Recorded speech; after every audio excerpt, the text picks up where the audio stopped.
Hello everybody, it is Ender's Diamond, back for another video. In this video, I'm starting my new series called Gamers Reviews. Don't judge the title.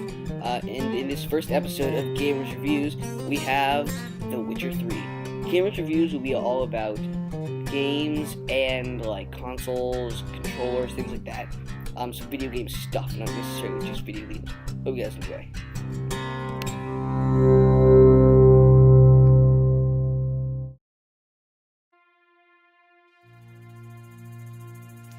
The Witcher 3. Now, The Witcher 3 is an open-world RPG game with a great story. Your friend named Ciri, or Cirilla, depending on who you ask, is being chased by an evil force to capture her and take her for her powers. You and a ragtag band of teams, a dwarf, some sorceresses, and people you really don't like team up and eventually capture Ciri. A bunch of stuff happens, and you have a big fight at the end, and it feels like a great story. On top of it, the world is huge. There are, I think, 5 realms you can explore. Novigrad, White Orchard, Velen, the Witcher Castle, the Palace, 6 realms, and Ard Skellige. You travel to all these realms in your quests, and the quest line is expansive and long. Let me get into that. I noticed when playing the game that after about the first half there's a large boss fight. This boss fight feels like, okay, wow, that was cool. Oh, it's not over. Okay, interesting. So now you're expecting, okay, let's see what's gonna happen. And it's more of the same stuff. It's like he's preparing for the boss fight over again, just more like hardcore and serious. There are some cool things that happen, don't get me wrong, but it feels like a lot of the same old stuff. However, it is 100% worth it. The boss fight at the end is perfect. It feels awesome. You get to control multiple characters, you get to have massive battles. It's just a whole lot of fun to mess around with. And the bosses is not too hard. There's a boss you have to fight at the very end, and it's nice. It's like, not easy, but it's not too hard. And that makes it really good. There are hundreds of side quests in The Witcher 3, all for you to explore and enjoy.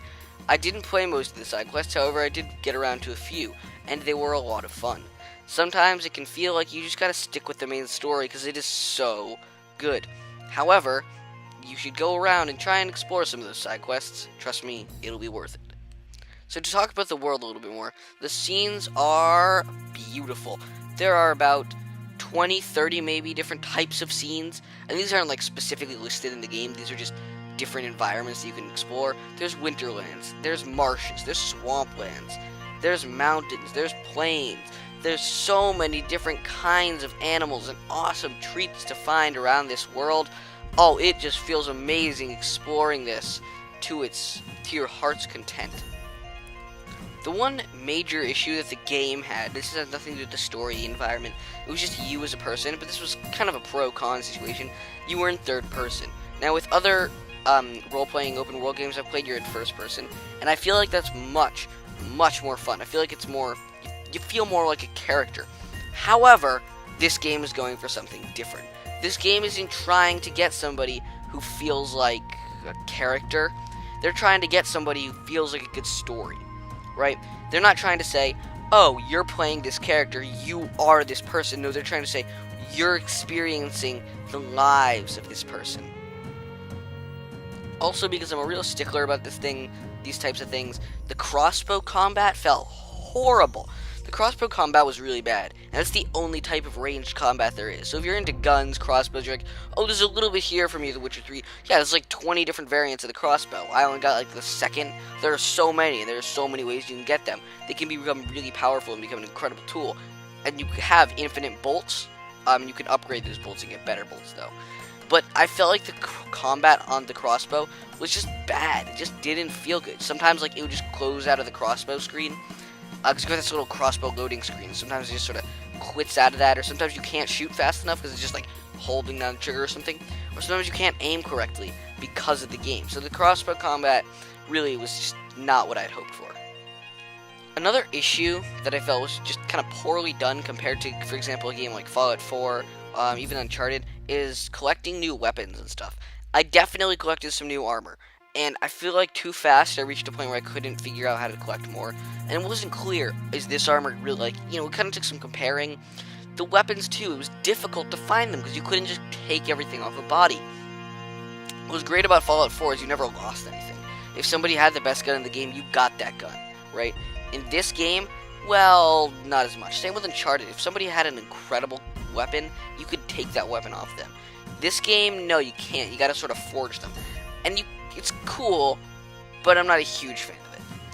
The inventory system is really complicated. The sort of like alchemy inventory, and the way you upgrade and sort of place your perks, we'll call them, is sort of complicated, but once you get the hang of it, it's actually pretty neat and allows you to do a lot more expansive things with your character. And there's a lot of options, maybe hundreds of options, and you can invest multiple like points, we'll say, into a specific trait for your Witcher.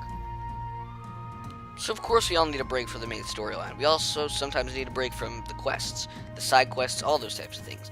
And yes, running around the world can be great. It's beautiful. It's awesome. But sometimes you need something more. That can be the great, the one, the only, the Gwent. Gwent is an awesome card game that comes with Witcher 3, and it is like its own little mini game, but it's a really good game. They're actually making a whole separate game called Gwent. It's a great card game. You can play it, you can unlock new cards, and this I felt like was a great feature. I didn't play it a whole bunch because I was really trying to focus on that main story, which is long and expansive. But, you know, if you are up for playing it, totally, because it is a lot of fun. So, in my opinion, The Witcher 3 is an excellent game. The question is, would I shell out the $25 to $40 to purchase this game? At the $25 end, maybe.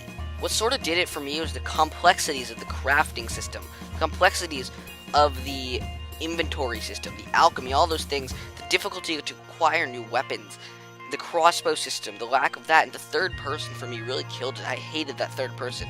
I also felt like my combat would sort of get away from me. I wouldn't want to take a step forward, but the combat would make me step forward. I'd roll and I'd see this tiny little thing that was like barely a wall and it would stop me from rolling. Those little quirks really kind of got me, but it's a good game. For the $25 price point, yeah, I'd buy it again. And I think I'd buy it again for the $30, maybe even $40 price point. But the issue is, I felt like I just wanted to complete the story. I love the story, it was great. And I found myself really enjoying the life of Geralt of Rivia and the people around him. Unlike a game like Fallout 4, where it's you, essentially saying, here you go, I'm going to put you as this character in this awesome and expansive world, okay? You now get to play. I felt like, oh, some people around me I kind of understand, but I didn't feel like I understood Nate or Nora, right? I feel like I understand Geralt of Rivia, and I feel like I understand the people around him. Okay, all the sorceresses, his friends, his allies, they're all great, and the character design is just excellent. I found myself really liking the intricacies of this family-like design for Geralt of Rivia and the people around him, meaning Ciri and the sorceress Yennefer. It's all great. So, I really hope you guys enjoyed this first video. I hope to be doing a couple of these videos a week. If you'd like more information, stick around for the last couple of minutes of this video. Goodbye, guys.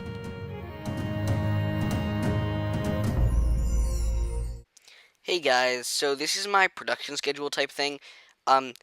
Pretty much, let me just go over it. So, I'm going to have 2 of these videos a week. 2 of these, gamers reviews videos a week. These will be about whatever. If some weeks I do, like, 1 or 0 the week before or the week after, I will do 3 or 4. And if you see me do 3 a week, note the next week or the week after is going to have, 1 or 0. So if you're like, why did you 4 this week? Or why did you 3 and 3? Right? Oh, the next week's going to have 0, okay? I really try and avoid that, but, you know, my schedule conflicts, so what can I do? I'm going to try and do 1 top 3 a week, and if I can't, I will release 2. And if I release 2, it doesn't necessarily mean I can't, or if I release 3 or something, right? It most likely does, however. And then, of course, I'm going to have sporadic videos. So that means not top 3s, not reviews, like, sort of, just my videos that you guys hopefully enjoy, my Farpoint videos, my other VR videos, my Overwatch videos, my Age of Mythology videos, Witcher, whatever you guys want to see. Put in the comments down below what other that sort of playing content you want to see, and what top 3s I should do, and also what of these gamers reviews I should do. Let me know, guys. I will see you guys in a future video. Goodbye.